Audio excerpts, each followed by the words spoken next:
Welcome to the Deep Dive, where we take the vast, often overwhelming sea of knowledge and, well, distill it into the crucial insights you need. Today, we are undertaking a massive project. We're diving deep into what the Buddha himself called the greatest, most pervasive obstacles to mental clarity, the 5 hindrances. The pañca nīvaraṇāni. Exactly. And these 5 states are, they're absolutely foundational to the spiritual path. They really are. Think of them not as just, bad moods or random distractions, Right. but as 5 heavy, opaque curtains drawn across the window of your mind. That's a great image. And when those curtains are closed, it doesn't matter how clear the sky is outside or how clear the truth is internally. You just can't see reality as it is. You're completely obscured. They are the definition of an obscured mind. Yeah. So our mission today, it's really custom tailored for you, the learner, who wants to move past the simple definitions. We are not just giving you a dictionary summary of, say, sensual desire or ill will. No, this is deeper. We are analyzing the specific canonical Buddha-taught methods for understanding exactly how these states originate, why they distort our perception, and, well, most importantly, the stage-by-stage application for abandoning them. On the path to true collectedness. On the path to Jhāna, we are going for the most practical, sutta-aligned, and comprehensive toolkit available. Exactly. And the sources we've synthesized, they provide this rich, teacher-ready framework that is rooted so deeply in the earliest teachings. We're looking at the raw mechanics. The raw mechanics of mind training.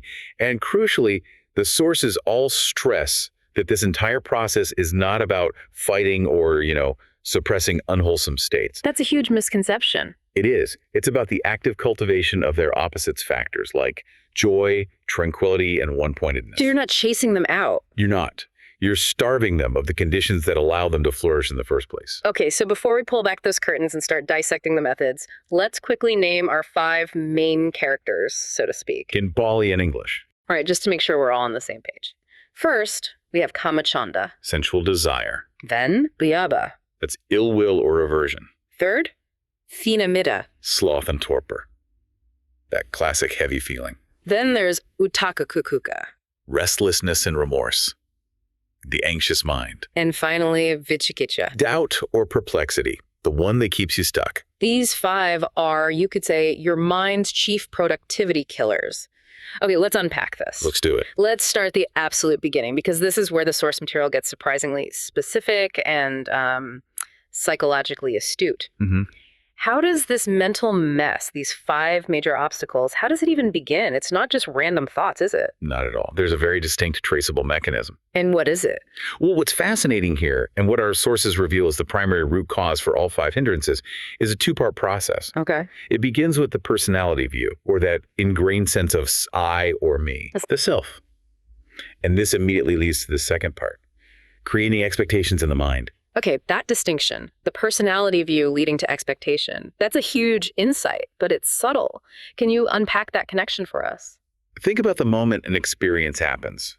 A sound, a sight, a feeling. Right. When we simply recognize it as an impermanent, impersonal phenomenon, it just stays neutral. It comes and goes. But that's not what we usually do. Not at all. The moment we overlay the personality view, when we start feeling that I am seeing this beautiful sunset or I am hearing this irritating noise. Instead of just seeing is happening or hearing is happening. Precisely.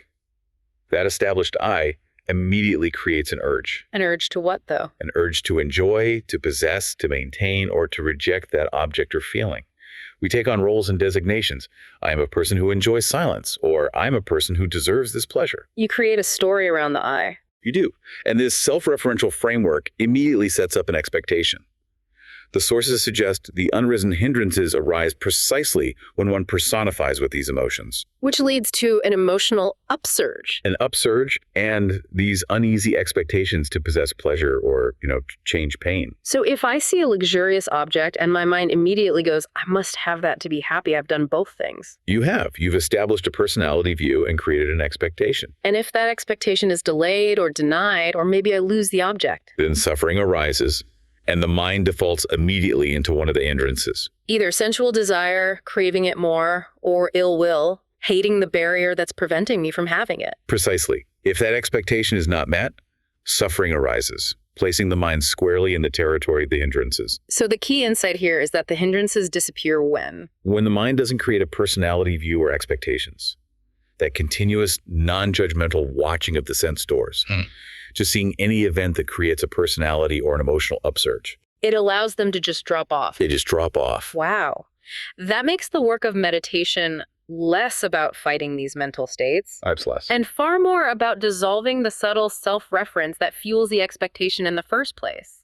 You are starving the hindrance by refusing to personalize the experience. And this framework, this self-created expectation, it leads directly to the immediate, and the sources say torturous, impact of the hindrances. Yes. Their core function is that they torture the mind and do not allow it to see the reality as it is. They are fundamentally distortions of perception. They really are. They convince you that the reality you're seeing is objective, when in fact it's being filtered through this heavy emotional density. So it's not just that they make us feel bad, they make us blind, which is far, far worse for a practitioner. The Pali root meaning of Nīvarana is literally to obstruct, obscure, darken, or veil. They quite literally prevent us from gaining yatha-vicha-nidāsana. Seeing things as they really are. Exactly. And if we connect this to the bigger picture, the entire path is aimed at nibbana, Right. which is blocked by the three spiritual defilements, rago, Attachment or lust, doso, hatred, and moho. delusion. The five hindrances are simply the gross, moment-to-moment expressions of those three defilements in active mental form. They're the working tools of delusion. To help people visualize this obstruction, the Buddha used 5 classic similes. Which is so effective. They really are. He compared the mind to a bowl of water under various disturbing conditions. These images immediately stick in your memory. And they show what the hindrance obscures from you. So let's dive into those. The setup is always the same. A keen-eyed person cannot see their own clear reflection in a disturbed bowl of water. That reflection is reality. Okay, let's start with the first. Kāmacchanda, sensual desire. The sources liken this to debt. Vet, or ina, or a bowl of brightly colored water. The colored water is straightforward. It obscures the reflection. But debt, that's profound. It is. It obscures the freedom and resources that come from spiritual work. When you're entangled in debt, your resources, your time, your energy, even your peace of mind are mortgaged to the lender. To external objects. To external objects. So the desire for a sense pleasure, even if it's temporary, is like taking out a loan with future suffering as the collateral. Yeah. Your attention is owned by the things you want. You are not free. Yeah. Exactly. The promise of the sense object becomes your master, and your internal sovereignty is just gone. So the removal of this hindrance is the joy of becoming debt-free. A huge spiritual liberation. Next, Byāpāda, or ill will. This is likened to disease, roga, or A bowl of boiling water. lulling water. Ill will is a mental disease. It obscures health. Just as a physical disease causes suffering and weakens the body, ill will keeps the mind boiling, agitated, and constantly losing strength on these internal battles. It's self-inflicted poison. It is. If you're sitting in meditation or even just trying to think clearly about a problem, a mind that's boiling with ill will consumes all available mental bandwidth. There's nothing left for productive work. Okay, third. Thīna-middha sloth and torpor. This is compared to imprisonment. Imprisonment, bandhana, or a bowl of water with mossy plants on top. Right. Imprisonment obscures freedom of movement and action. When the mind is heavy, dull, and plagued by sloth and torpor, it's bound up. Stuck. It doesn't allow you to execute the wholesome actions you need for clear concentration. It's the spiritual equivalent of mental quicksand. You can see the path, but you can't move toward it. And the mossy water suggests that stagnation, that dullness. It's a thick, sleepy film obscuring the surface. The fourth one, Uddhacca-kukkucca, restlessness and remorse. This is a great pairing. The simile is slavery. Slavery, Dasya, or a bowl of water blown into ripples by the wind. A slave is not their own master. No, they're indentured to another's will. This state obscures your sovereignty, your internal peace. Because you're constantly pulled in 2 directions. Restlessness hankers for the future, and remorse digs up the past. The mind is just violently agitated, unable to settle. It's constantly being yanked away from the present. By ripples of anxiety or regret, the slave is always running either toward a false promise or away from a past mistake. And finally, Vicikicchā, doubt, or perplexity. This is compared to a desert crossing. A desert crossing, Jhāna, or a muddy bowl of water. Okay. If you are lost making a desert crossing, you are far from sanctuary and safety. Doubt is that state of standing at the crossroads, a stiffness of mind that prevents commitment. It stops you in your tracks. It obscures the sanctuary, preventing forward movement because you're constantly cycling through, is this right? Should I trust this teacher? Is the Dhamma true? And the muddy water is so turbid that even if the surface is calm, you can't see anything. The reflection is completely obscured. The mind can't discern truth from falsehood. What really stands out to me here is this recurring theme. The removal of each hindrance isn't like acquiring something new. No, it's not about gaining happiness. It's about the joy of letting go. Freedom from debt, health restored, release from prison. It reframes the whole path as this profound subtraction. Restoring your original unblemished state. So now that we deeply understand how these hindrances arise from that personality view and what they block, we can get into the practical toolkit. The antidotes. The Buddha didn't just diagnose the problem, he gave specific, targeted methods for each obstacle. This is where we move from theory to application. Let's start with number 1, Kāmacchanda, sensual desire. Given how pervasive it is, where does the specific vulnerability lie and how do we target it? The vulnerability lies in what we choose to attend to, specifically attending to attractive signs, or Thīna-middha. The beautiful sign. Yes. If we approach a sensual object, a sight, a sound, a memory with unwise attention, we accept it as inherently beautiful or enjoyable. And that fuels the desire. It fuels it. The Pali definition includes not just the craving, kamatacha, but also sensual fever, kamapadiho. A fever, like a sickness. The high temperature and agitation that comes with frustrated desire. So the core problem is misperception, putting an artificial gloss on things. If the fuel is the attractive sign, the antidote has to be changing how we see that sign. Exactly. And the sources suggest several ways to do this. What are they? Firstly, the most proactive defense is guarding the sense doors, indriya savara. Which doesn't mean closing your eyes. No, it means seeing a form, but not grasping at the details or features that give rise to desire. You interrupt the chain of causation right after contact happens. Okay, so that's the proactive defense. But what about a more active technique? That would be cultivating the perception of unattractiveness, Yeah. or asubhasanya, and also mindfulness of the body, kaya gatasati. Now, asubhasanya is often misunderstood as being, morbid. It is, but it's not. It's simply returning the object of desire, often another human body, or even your own, to its natural composed state. You mean elements, decay, impermanence? Yes. The sources specifically recommend charnel ground meditation or reflecting on loathsomeness and decay-seeing people, ailing, begging, in ragged condition. And the purpose of that is? It helps the practitioner attend appropriately to a loathsome object so that unrisen sense desire doesn't arise, and any desire that's already there is abandoned. It's an exercise in perceptual realism. You're stripping away the artificial, temporary glamour. Exactly. It turns the mind away from that glossy beautification we impose on things and redirects it to the neutral process of the body itself. Okay, that makes sense. Moving on to number 2, Byāpāda, ill will or aversion. This one is self-feeding. It's almost always rooted in some kind of grievance, whether it's past, present, or future. It arises when we feel someone has done me harm, is doing me harm, or will do me harm. Or conversely, when they did something good for someone we dislike. It's that whole spectrum: vexation, indignation, hate, anger. So for a modern listener dealing with real-world aversion, say workplace conflict or social injustice, just sending loving thoughts can sometimes feel like spiritual bypassing. Like you're ignoring the problem. Exactly. So how do the sources justify metta, loving kindness, as a practical tool for real-world aversion, not just something you do on a cushion?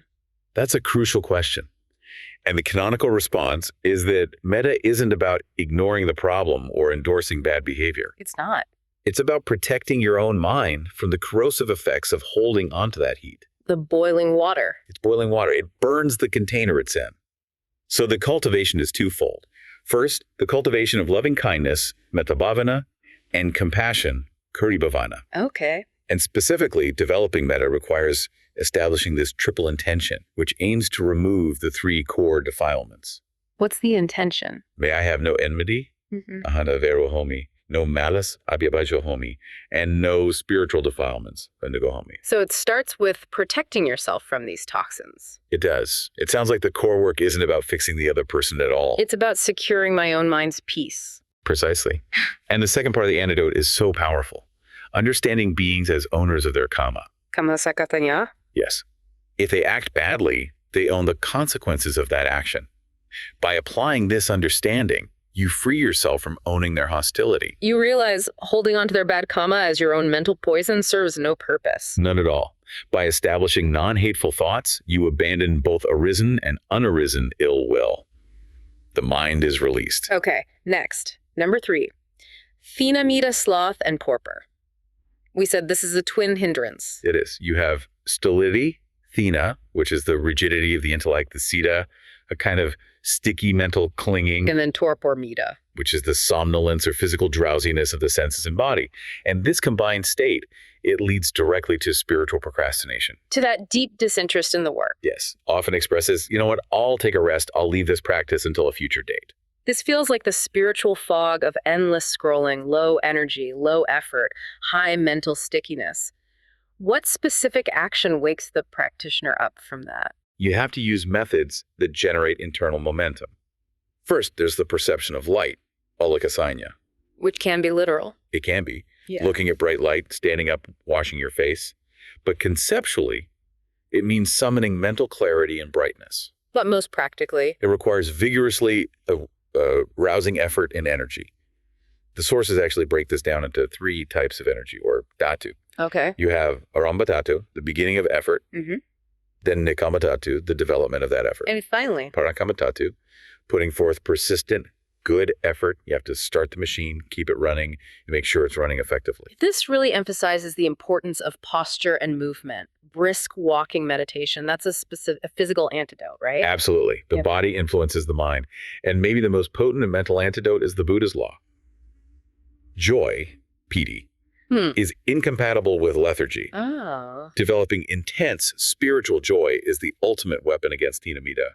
For someone with resolved effort, unarisen dullness doesn't arise, and any that's there is abandoned. Okay, moving to number 4. Uddhacca-kukkucca, restlessness and remorse. One looking to the future, the other to the past. Precisely. Restlessness uddhacca is turmoil and disquietude. The mind just running after various ideas and opinions, constantly hankering for the future. And remorse, kukkucca, is the worry or anxiety about past bad actions, or even legalistic anxiety about mistaking the lawful for unlawful. It digs up the past, causing this mental scarifying and guilt. It's the constant low-grade anxiety loop. How do we treat the past anxiety first? The remorse. To combat remorse, the primary antidote is purity of conduct. Sila Parasuddhi. Ethical conduct. The texts are unequivocal on this. Non-remorse is the absolute prerequisite for joy and concentration. Avipayasaro-pamajasa-pakayo. Non-remorse conditions joy. If you clean up your ethical conduct, the worry about past actions fades, because you know you've done your best to live blamelessly. So the problem with remorse is that it requires the mind to constantly revisit and rejudge the past, making present concentration impossible. By establishing sila, you seal off the fuel line for future regret. And for the future-focused chaos of restlessness. That requires calm abiding, samatha, and specifically mindfulness of breathing, anapanasati. And noble silence. The practice of noble silence, aritakubhava, also cuts the fuel for agitation. You remove external distractions and the need for self-expression. But the sources say true removal of this one happens much later. Much later. Developing the first jhana and reaching the second jhana is necessary for complete stability. For a calm mind, unarisen restlessness and worry don't arise. The mind has found a profound internal stillness. Okay, finally, number 5. Vicikicchā, doubt or perplexity. Why is there so much doubt and confusion relating to the practice, even for people who have studied for a long time? Doubt, Vicikicchā, is defined as perplexity, distraction, standing at crossroads, uncertainty, and crucially, stiffness of mind. A stiffness. And it relates to fundamental uncertainties about the master, the Buddha, the doctrine, the Dhamma, the order, the Sangha, the discipline, the Sikhe. Or even just the causality of states. Yes, paikasamu banasu damesu. That stiffness is the key. It prevents the mind from fully committing its energy. If you're 50% skeptical, you only apply 50% effort. Which then confirms your skepticism when the results are mediocre. It's a feedback loop. Right. When you're unsure about these fundamentals, you feel obligated to find reasons why the path isn't working. It leads to evasion and hesitation. So the solution has to be replacing speculation with knowledge and direct experience. Exactly. The antidotes include hearing true Dhamma, Sadhamasavana, also wise questioning, taripucha, And causal reflection, yoniso manasikāra. which means attending appropriately to understand the truth of the Buddha, Dhamma, and Sangha. So it's not passive belief. It's active, wise investigation, using critical thinking to test the principles for yourself. That's right. And the final abandonment of doubt is achieved by seeing things as they are, yathavutanya dasana. The practice has to lead to direct seeing, ihipāssika. Come and see for yourself. Doubt cannot survive direct, verified experience. When you see cause and effect in your own mind, the need to doubt the teacher or the doctrine just dissolves. That makes perfect sense. So while those specific antidotes are necessary for troubleshooting, the Buddha also gave us universal methods. Ones that address all the hindrances at the same time. Exactly. This is where we move from troubleshooting a specific problem to cultivating the internal environment where no hindrance can thrive. And this means cultivating the opposite qualities, known as the 7 factors of enlightenment, the Bodhisattvas. Correct. The Buddha taught that developing these 7 factors automatically removes the hindrances because they are intrinsically incompatible. So what are they again? They are mindfulness, sati, investigation of Dhamma, Dhammavicaya, Right? energy, virya, joy, piti, tranquility, passaddhi, collectedness, samadhi, and equanimity, upekkha. So how does this work in practice? If I'm dealing with ill will, I know to focus on metta, but how does, say, investigation of Dhamma remove ill will? Well, investigation of Dhamma means seeing the truth of phenomena. So when you investigate ill will, you see its origin, that personality view and expectation. You see its passing and its painful consequence. Exactly. Dhammavicaya cuts the root of delusion, moha, and since the hindrances are expressions of delusion, the whole system just weakens. And developing energy, virya, cuts sloth and torpor. And tranquility and collectedness immediately eliminate restlessness. It's the ultimate confirmation that this is a system of cultivation. There's that canonical quote that confirms this mission, right? Yes. Nīvarana panaya bojjhāga bhavataba. The enlightenment factors are to be developed for abandoning hindrances. To be developed, not just wished for. But sometimes, despite your best cultivation efforts, an unwholesome thought just arises with tremendous force. Right now, what do you do? That's a good question. The Buddha provided 5 direct, real-time mind training techniques for this. They're outlined in the Vitakasana Sutta, MN 20. Okay, so these are the emergency tools, the canonical real-time meditation techniques. The first and preferred method is to replace the unwholesome thought with a wholesome one. Introducing an incompatible quality. Exactly. If it's ill will, substitute loving kindness. If it's sloth, substitute energy. The mind can't effectively hold both opposites at the same time. And if that doesn't immediately shut down the thought, what's step 2? Second, you reflect on the danger or consequences inherent in the unwholesome thought. So you're using reason and wisdom. You are. You see the suffering the thought will cause if you act on it, or even just let it persist. You use Dhammavicaya to examine the mental state itself and see it as poison. Okay. Third, Ignore and forget them, which means simply turning your attention elsewhere. literally starving the thought of your awareness. It's a purposeful mental distraction. You recognize that the thought only survives through engagement. And fourth, Trace the conditions that gave rise to the thought.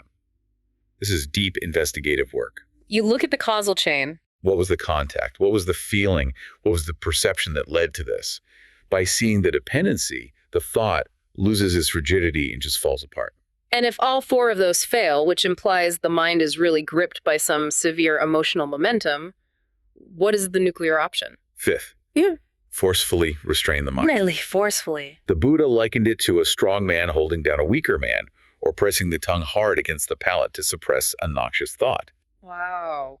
This technique is taught, but it is explicitly the last resort. That's a crucial insight because so much modern interpretation discourages forceful restraint entirely. It does. But the canonical sources say, try the 4 wisdom-based methods first. But if they fail, don't let the thought win. So you don't start with violence. But the intention is always to secure the mind's safety. This whole section just reinforces that core principle. That hindrances are abandoned through understanding, wise attention, and cultivation. Not by passive resignation. Okay, so this brings us to a really critical, practical question for the learner. The timing. When exactly should the adept practitioner work on hindrances? Should they wait until they're deep in meditation or start right away? The sources show the removal isn't a one-time act. It's a progressive, stage-by-stage dissolution that begins immediately. The moment you establish the foundation for practice. Yes.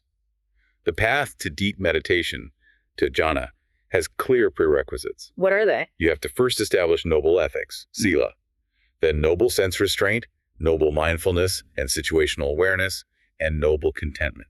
Because if your external life is chaotic or unethical, The mind is immediately burdened with remorse, kukkucca. Non-remorse is the first step toward a collected mind. Only after securing this foundation should you go find a secluded place and sit down. so the very first act of establishing mindfulness, that doing satipahana, is immediately followed by giving up covetousness and ill will. The process of abandoning the hindrances is structurally embedded in the meditation instructions themselves. And the Buddha mapped this removal perfectly onto the 16 steps of the mindfulness of breathing, the Ātānasati Sutta. Yes, MN 118. The hindrances fall away progressively as the mind is purified and matures through the stages of breathing awareness. Okay, let's walk through this. I want to clarify which hindrance is tackled at which specific stage. Let's do it. Stage 1, steps 1 to 2, establishing sati. This is just continuously knowing the breath, long or short, without manipulating it. Just stabilizing the attention. Purely stabilizing. Which hindrances are we weakening just by doing that simple act? Primarily doubt, vicikicchā, and gross restlessness, uddhacca. Why doubt? Doubt fades because the continuous bare knowing of the breath creates direct moment-to-moment verification.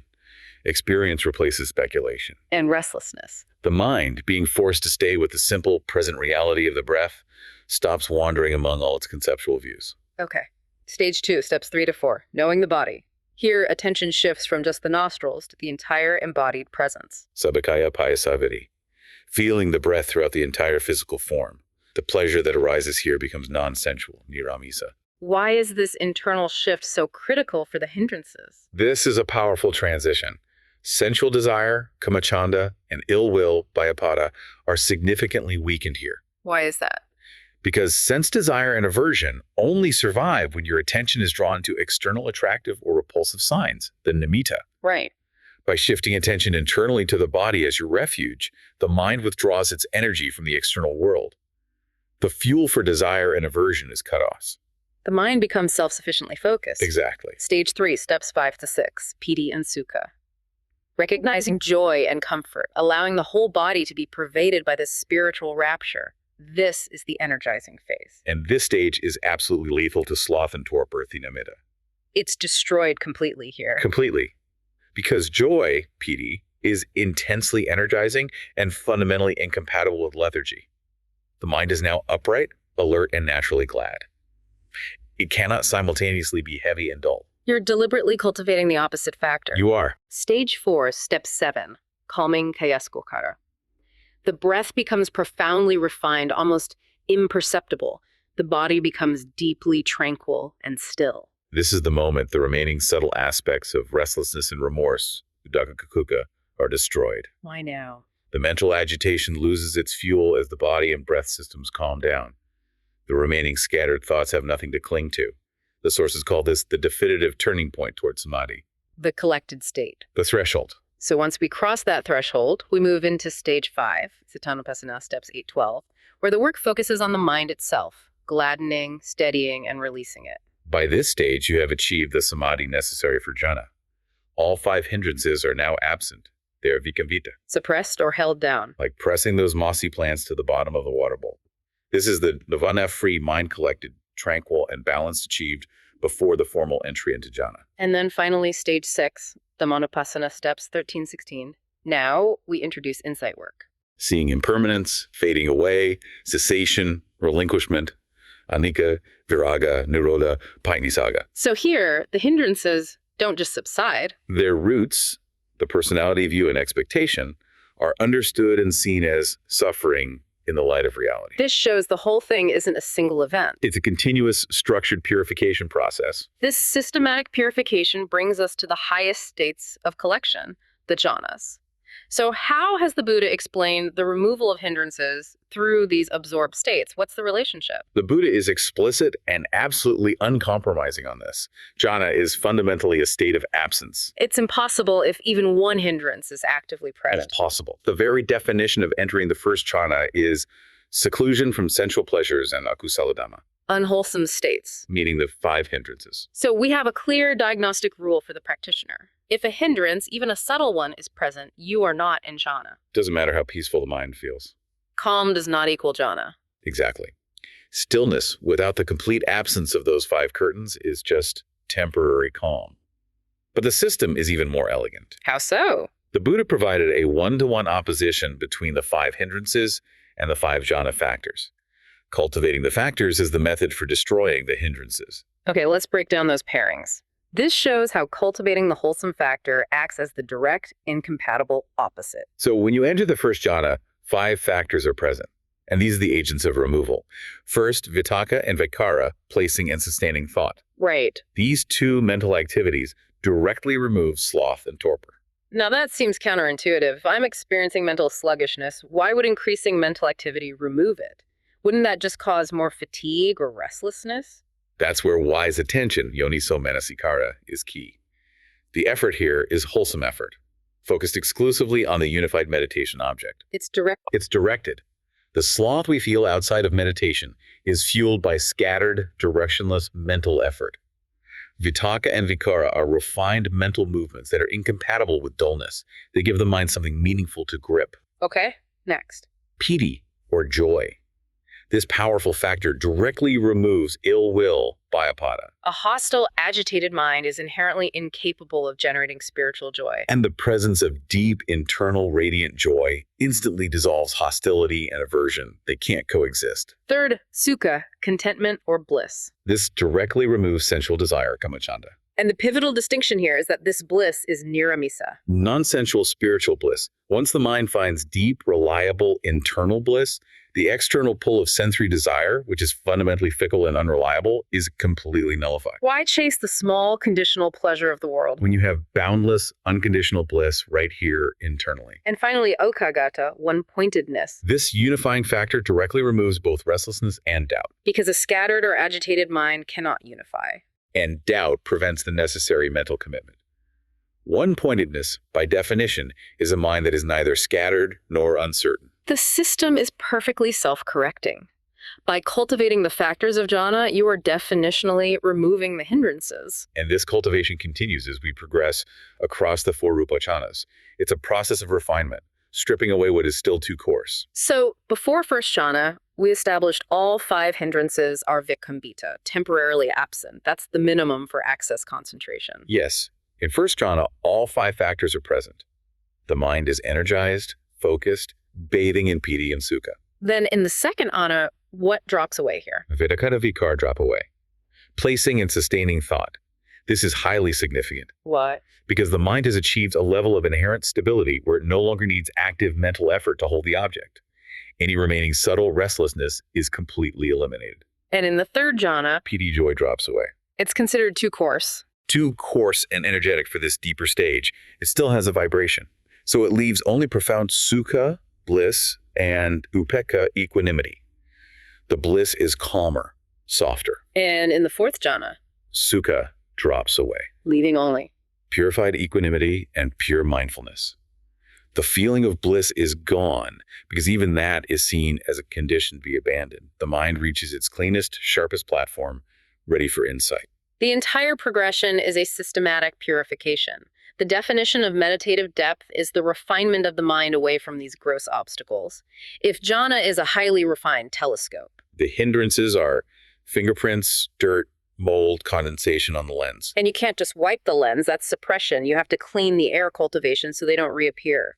To bring this all together for the practical learner, the sources provide a sequential template for how this entire path is structured. A kind of structured retreat flow. Exactly. The process follows the clear sequence.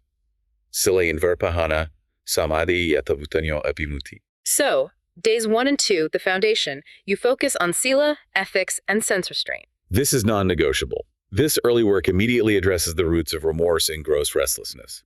The ethical foundation is mandatory. Because if you don't achieve non-remorse, you can't achieve joy. The whole structure is unstable. Okay, days 3 to 6, body and joy.